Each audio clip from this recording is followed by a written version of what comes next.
Your Google Ads could be a lot more profitable if simply your CPC was lower. Now, I know that sounds like a very, very basic statement, but I know many advertisers and many e-commerce brand owners that just don't know how to minimize their CPC without getting junk traffic, giving up on conversion rate, and so on and so forth. So in today's video, I want to show you how you can slash your Google Ads CPC by 50% or even more with this strategy. I will break CPC down entirely. I will tell you exactly what you can do to minimize it. So without any further ado, let's get started so that you can learn some immediate action steps that you can implement today and over the next few days to get the most out of your Google Ads. So let's start very basic with the CPC formula. Now, CPC is basically a mix of your competition, your bid, and the quality score, right? If we put it in a little sort of graphic like this one, this is the first layer of the CPC that you're paying, right? You have competition, bid, and quality score. Now, if we move over to the next layer within competition, you have the number of advertisers and the keyword demand. So if you sell a very niche product that almost no one is going after, right?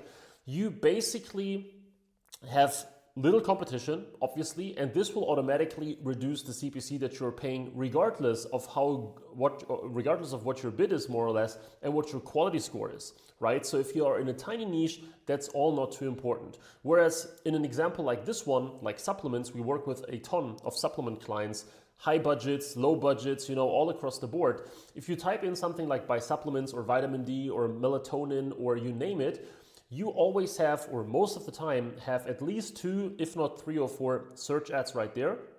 You have a ton of shopping ads, you have a ton of brands, you have prices that are all over the place. So it's very obvious that in an environment like this, you won't be able to get like a 10-cent CPC or something, right? So you need to keep that in mind, which means, of course, you cannot influence your competition because if you are in a space like supplements, well, there is no way to eradicate your competition, right? Or to say that you don't want to compete with them. But this means that if you are in a space like that, the other 2 points become a lot more important. So if we talk about the second category, which is the actual bid, now we have a lot more nuance in here. First of all, you have the bidding strategy, right? So the bid that you have, of course, influences your CPC. And the bid is basically consists of like the bidding strategy, but also in my opinion, the keyword volume. So if you have a lot of volume in your niche, let's say for example, vitamin D, let's stick to the supplement example.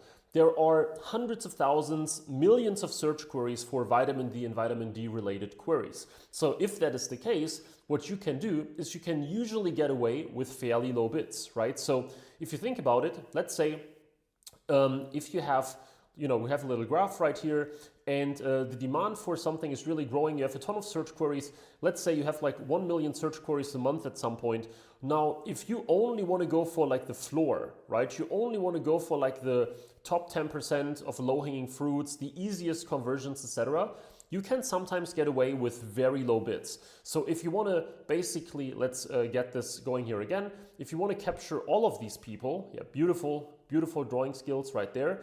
If you want to capture all of them, you need a higher CPC, obviously, because with every additional impression that you're getting and with every additional click, your CPCs are rising because now you're entering more auctions. Whereas if you have, as I said, millions of searches and you set a bit of like 10 cents per click, even though it's a competitive space, chances are that you will get some clicks. And that's a strategy that I follow all the time when we work with brands in very competitive but very large spaces with millions of search queries, supplements, many different jewelry niches, and so on and so forth. We regularly get some fairly low cheap CPCs, 30, 40, 50 cents, where others might be paying $1, $2, $3, $4. So keep in mind that you don't want to start with a high CPC bid. You want to start low and only increase while you're scaling. Now, the bidding strategy is another very important factor here. In the beginning, you should always start with manual CPC, right? That's kind of common sense at this point. Don't start with target ROAS if you don't have any conversion data, and so on and so forth. When you use auto bidding, with your target ROAS, you can indirectly influence your CPC more or less. So if you increase your target, if you say, hey Google, I need a ROAS of 500%, but you may actually only need like 200, 300 to break even, that's not necessarily a good idea, but it will typically reduce your CPC because Google now is a lot more sort of careful who they should send to your site and the auctions that Google will enter for you. So with manual CPC, it's pretty straightforward. You can reduce your bids, and that's pretty clear. With auto bidding, you can increase your target. And there is one more important thing about manual CPC. You can use bid adjustments, right? So in the beginning, you can basically bid adjust to make sure that you're going for the most relevant people without sort of paying a premium on your CPC. So if you know for a fact that your desktop is converting a lot better on your site, then basically you can, of course, put like a desktop bid adjustments on here. You can put one for demographics. If you know that women are performing a lot better on your site than men, right? Or you can go with like a country bid adjustment or like a regional bid adjustment where you say, hey, for the time being, we want to go for the absolute lowest hanging fruits, and we adjust the CPC so that it will basically be tailored to the search query.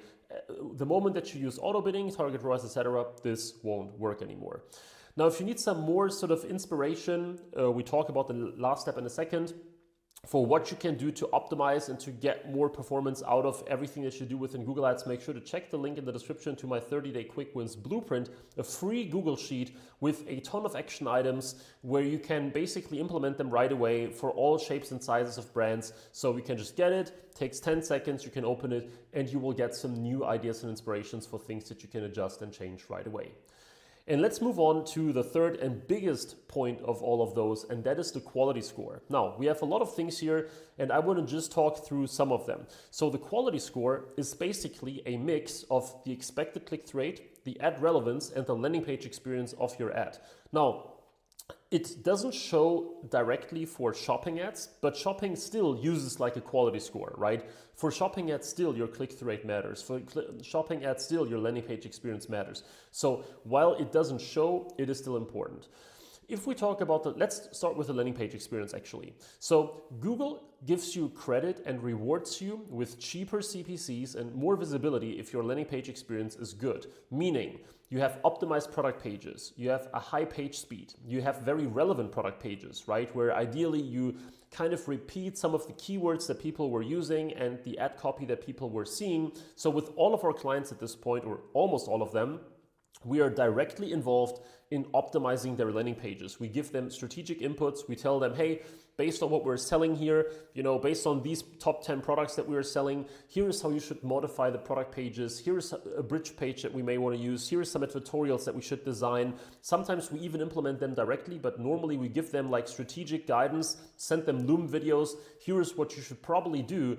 And we have seen cases where the conversion rate of a given Google campaign increases by like 30% due to that, right? And then of course there are whole new possibilities when it comes to scaling. So that is a hugely important factor. Then we have ad relevance and expected click-through rate, which are kind of interlinked. So there is no clear, in my opinion at least, division between the two.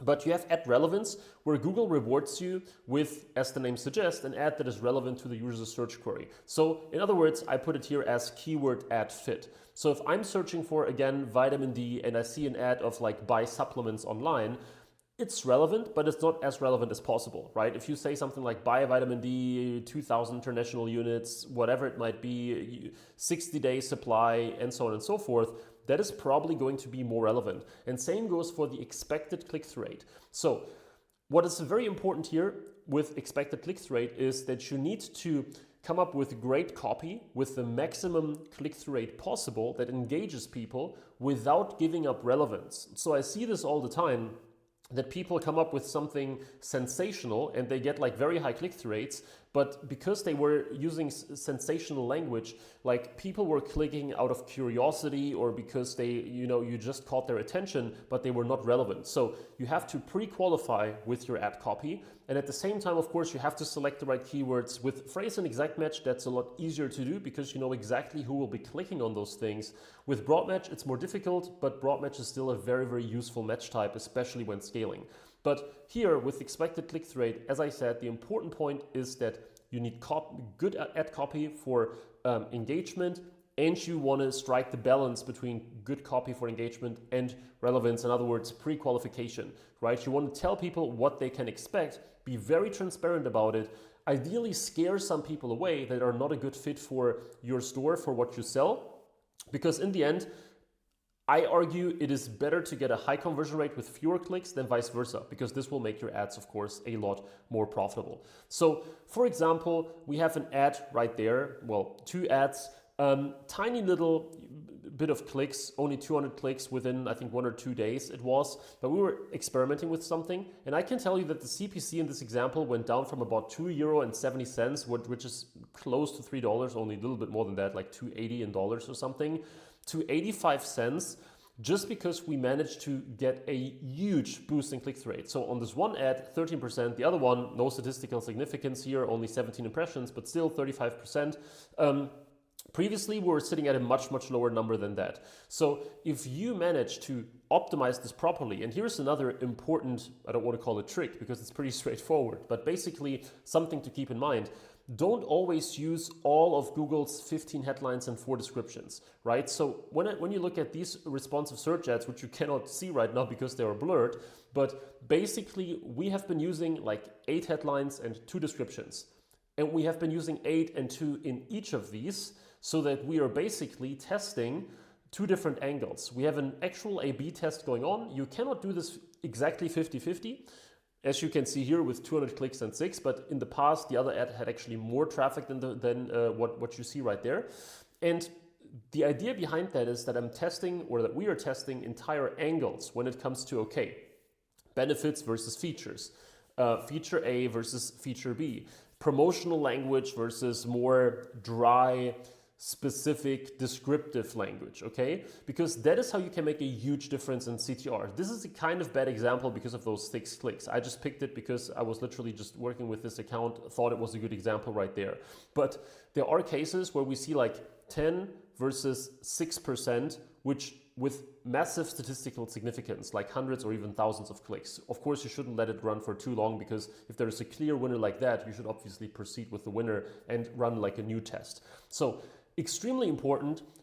In this case, in my opinion, it's not a Google Ads best practice, even though that they tell you, hey, use 15 headlines, 4 descriptions, etc. You can do that with massive budgets, because then you rotate everything fairly quickly and it works. But if you spend 20, 50, even $100 a day, sometimes even like 200 or more, normally you're better off with like this manual rotation of ads, where you actually follow sort of a real strategy behind it, rather than throwing everything in like a cocktail and letting Google do the heavy lifting, right? This will definitely get you, this will definitely get you quite far, because then you get statistical significance much, much sooner. And as a recap, I just want you to basically think, whenever you have like a high CPC, I want you to think about, okay, this CPC is just a mix of my bid and the quality score. And if you cannot bid any lower, because this will basically make all your traffic disappear, and you won't be on, first page anymore, which is kind of important, because that's where like 80-90% of the traffic is, then you need to work on your relevance. I see way too many people that always try to control their CPC purely with their bid, either with their target or with their manual CPC bid. But that is doomed to fail, of course. This should be kind of common sense, but nonetheless, it's very easy to get lost in all these details in Google Ads. So the quality score needs to be as high as possible, ideally 8 or more. It's a secondary metric. So if you have great conversions, everything is going as planned, you are scaling, etc., don't pay too much attention to quality score, honestly. But if you are doing great conversion-wise and you just need more traffic, but your quality score is like 4 or 5 or something, you should be aware of the fact that if that gets closer to 8, 9, or 10, you will certainly get a lot more traffic and cheaper traffic, which will further boost your performance. So if all of that sounds pretty complex to you, and you don't want to deal with all of that, and you rather focus on your product, focus on your brand, and so on and so forth, then check the other link in the description, where you can book an Ignite demo with me, where we talk about your brand, where you are, and what I believe is possible with your brand Google Ads wise, especially cold traffic. We have scaled e-com brands to 100, 200, 500,000, 1 million. Our peak was about 3 million per month in revenue from just Google Ads in one account.